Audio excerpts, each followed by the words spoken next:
with strings attached. While many countries are implementing aggressive measures to contain the coronavirus, the British government has been sharply criticised over its perceived lack of action.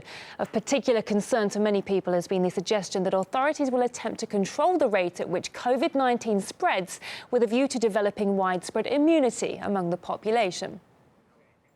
In terms of building up a herd immunity within the UK, what sort of percentage of people need to have contracted the virus? Probably about 60% or so. In Britain, the number of cases has exceeded 1,300, with 35 people dead. As a result, a petition has been launched calling for schools to be closed across the country. The government has also stated it plans to ban large events after delaying on the decision.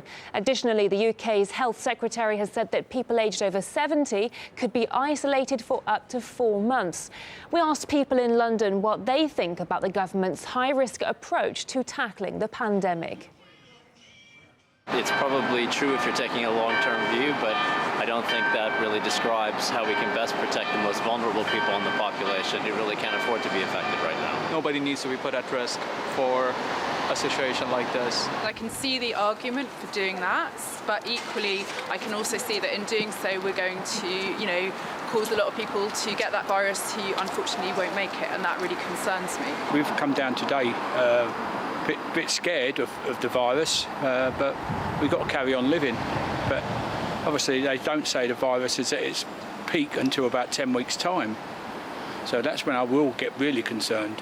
What we don't know yet is the full range of data and evidence that we would need to know whether or not we do become immune to this virus. Possibly it's the right strategy, possibly it's the wrong strategy. We don't know, but nobody seems to be giving us all the range of evidence that we would want to hear. Mike Tildersley is an Associate Professor of Infectious Disease Modelling at the University of Warwick in the UK. He explained the thinking behind the government's approach. The idea of herd immunity is that when enough people have been infected by the virus, then the epidemic will eventually die out. Essentially what we're still trying to do is we're trying to control the outbreak. So we're trying to put in interventions that will delay the peak of the epidemic and also reduce the height of the epidemic.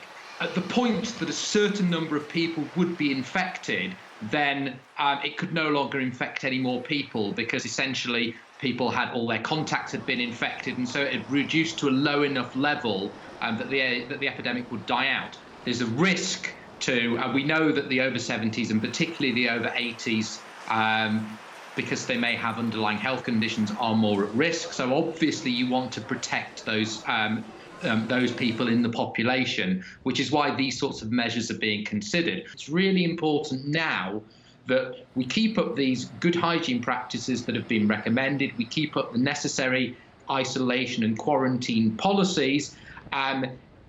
And the crucial thing here is to reduce the demands on the health service, to make sure that those people that really do need hospital care have access to it.